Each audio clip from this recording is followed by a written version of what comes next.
ದೇವರಿಗೆ ಮಹಿಮೆ ಉಂಟಾಗಲಿ. ಪ್ರಿಯ ಯೌವನಸ್ಥರೇ, ನೀನು ಬಹಳ ಬಲವಾಗಿರುವಾಗಲೇ,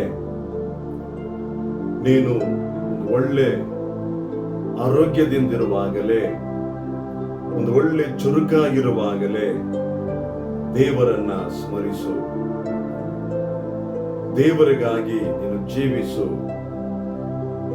ನಿನ್ನ ಬಲ ಎಲ್ಲವೂ ಕೂಡ ನಿನ್ನ ಸಮಸ್ತ ಜ್ಞಾನವನ್ನ, ನಿನ್ನ ಸಮಸ್ತ ಬಲವನ್ನ, ನಿನ್ನ ಎಲ್ಲ ಪ್ರತಿಯೊಂದು ಕಾರ್ಯಗಳನ್ನ ನೀನು ದೇವರಿಗೆ ಸಮರ್ಪಿಸಿ ನೀನು ಆ ರೀತಿಯಾಗಿ ಜೀವನ ಮಾಡು. ನಿನ್ನ ಜೀವನದಲ್ಲಿ ನೀನು ಏನೆಲ್ಲ ನೀನು ದೇವರಿಗೋಸ್ಕರವಾಗಿ ನೀನು ಮಾಡಬೇಕೆಂಬುದಾಗಿ ನೀನು ಆ ರೀತಿಯಾಗಿ ಅಂದುಕೊಂಡು ನಿನ್ನ ಪ್ರಯಾಸ ಎಲ್ಲವನ್ನು ಲೋಕಾನುಸಾರವಾಗಿ ವೆಚ್ಚ ಮಾಡುತ್ತಾ, ನಿನ್ನ ಎಲ್ಲ ಜ್ಞಾನವನ್ನ, ಬಲವನ್ನ, ಎಲ್ಲವನ್ನ ಕೂಡ ನಿನ್ನ ಸಮಸ್ತವನ್ನ ನೀನು ಲೋಕಾನುಸಾರವಾಗಿ ಜೀವಿಸುತ್ತಾ ನನ್ನ ದೇವರಿಗೆ ಏನಾದ್ರೂ ಮಾಡಬೇಕೆಂಬುದಾಗಿ ನೀನು ಅಂದುಕೊಂಡು ಹಾಗೆ ಸಮಯವನ್ನು ವ್ಯರ್ಥ ಮಾಡುತ್ತಾ ಇದೆಯಾ? ನಿನ್ನ ವಯಸ್ಸನ್ನು ಕೂಡ ವ್ಯರ್ಥ ಮಾಡುತ್ತಾ ಇದೆಯಾ? ನಿನ್ನ ಬಲವನ್ನು ಕೂಡ ಎಲ್ಲವನ್ನು ವ್ಯರ್ಥ ಮಾಡುತ್ತಾ ಇದೆಯಾ?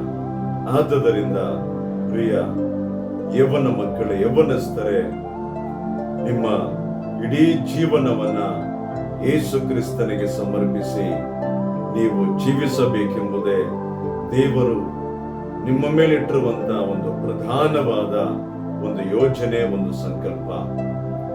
ಇದರ ಕುರಿತಾಗಿ ಪ್ರಸಂಗಿ 12ನೇ ಅಧ್ಯಾಯ 1ನೇ ವಾಕ್ಯ ಈ ವಿಧವಾಗಿ ಬರೆಯಲ್ಪಟ್ಟಿದೆ. ಕಷ್ಟದ ದಿನಗಳು ಸಂತೋಷವಿಲ್ಲವೆಂದು ನೀನು ಹೇಳುವ ವರ್ಷಗಳು ಸಮೀಪಿಸುವುದರೊಳಗಾಗಿ ಯೌವನದಲ್ಲಿಯೇ ನಿನ್ನ ಸೃಷ್ಟಿಕರ್ತನನ್ನು ಸ್ಮರಿಸು. ಅಂದ್ರೆ ಕಷ್ಟಗಳು ನಿನ್ನಿಂದ ಏನು ಮಾಡಲು ಅಸಾಧ್ಯವಾದಂತ ಪರಿಸ್ಥಿತಿಗಳು ಯಾವಾಗ ಬರುತ್ತೆ? ವಯಸ್ಸಾದ ಮೇಲೆ. ನಿನ್ನ ದೇಹದಲ್ಲಿ ಎಲ್ಲ ಬಲ ಕುಂದಿ ಹೋದ ಮೇಲೆ, ಕಣ್ಣು ಸರಿಯಾಗಿ ಕಾಣದಿದ್ದಾಗ, ಕಿವಿಗಳು ಸರಿಯಾಗಿ ಕೇಳದೇ ಇದ್ದಾಗ, ಹಲ್ಲುಗಳು ಒಂದೊಂದಾಗಿ ಬಿದ್ದು ಹೋಗುತ್ತಿರುವಾಗ, ನಿನ್ನ ದೇಹದಲ್ಲಿ ನರಗಳ ದೌರ್ಬಲ್ಯ, ಎಲುಬುಗಳಲ್ಲಿ ಸಾರವಿಲ್ಲದೆ ಹೋಗಿರುವ ಸಂದರ್ಭ, ಇವೆಲ್ಲವೂ ಕೂಡ ದೇಹದಲ್ಲಿ ಬರುವಾಗ ಏನಾಗುತ್ತೆ? ವೇದನೆಗಳು ಉಂಟಾಗುತ್ತೆ. ಅದೇ ವಾಕ್ಯ ಹೇಳ್ತಾ ಇದೆ, ನಿನ್ನ ಯೌವನದಲ್ಲಿ ಚೆನ್ನಾಗಿ ಆರೋಗ್ಯದಿಂದಿರುವಾಗಲೇ ದೇವರಿಗೋಸ್ಕರವಾಗಿ ನೀನು ಏನಾದರೂ ಮಾಡುವುದಕ್ಕೆ ನಿನ್ನ ಮನಸ್ಸು, ನಿನ್ನ ಹೃದಯ ಸಿದ್ಧಪಡಿಸಿಕೊಳ್ಳಬೇಕು. ಆ ರೀತಿಯಾಗಿ ನೀನು ಸಿದ್ಧಪಡಿಸಿ ದೇವರ ಮುಂದೆ ನಿಲ್ಲುವಾಗ ನಿನ್ನನ್ನ ದೇವರು ಒಂದು ಒಳ್ಳೆ ಪ್ರಾರ್ಥನಾ ವೀರನಾಗಿ, ಒಂದು ಒಳ್ಳೆ ಆರಾಧನಾ ವೀರನಾಗಿ, ಒಂದು ದೇಶಕ್ಕೆ ಆಶೀರ್ವಾದವನ್ನ ತರುವಂತ ಒಬ್ಬ ವೀರನಾಗಿ, ವೀರಾಂಗಣೆಯಾಗಿ ದೇವರು ನಿಮ್ಮನ್ನ ತನ್ನ ಸೇವೆಯಲ್ಲಿ ಉಪಯೋಗಿಸುತ್ತಾನೆ. ನಿಮ್ಮನ್ನ ನೀವಿರುವಂತ ಕುಟುಂಬದಲ್ಲಿ, ಇರುವಂತ ನಿಮ್ಮ ಗ್ರಾಮಗಳಲ್ಲಿ, ಪಟ್ಟಣಗಳಲ್ಲಿ, ನೀವೆಲ್ಲೇ ಇದ್ದರೂ ಕೂಡ ಆ ಜಾಗದಲ್ಲಿ ನಿಮ್ಮನ್ನ ದೇವರು ಬಹಳ ಅದ್ಭುತವಾಗಿ ಆತನು ಉಪಯೋಗಿಸುತ್ತಾನೆ.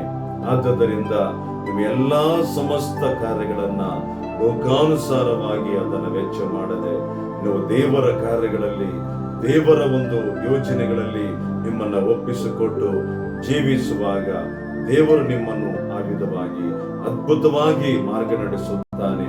ಯಾಕಂತ ಹೇಳಿದ್ರೆ ಇವತ್ತು ಯೌವನಸ್ಥರು ತಮ್ಮ ಪರಿಶುದ್ಧತೆಯನ್ನ ಕಾಪಾಡಿಕೊಳ್ಳುವುದರಲ್ಲಿ ಬಹಳ ಹೋರಾಟ ಮಾಡುತ್ತಾ ಇದ್ದಾರೆ, ಬಹಳ ಇಕ್ಕಟ್ಟಿಗೆ ಒಳಗಾಗ್ತಾ ಇದ್ದಾರೆ.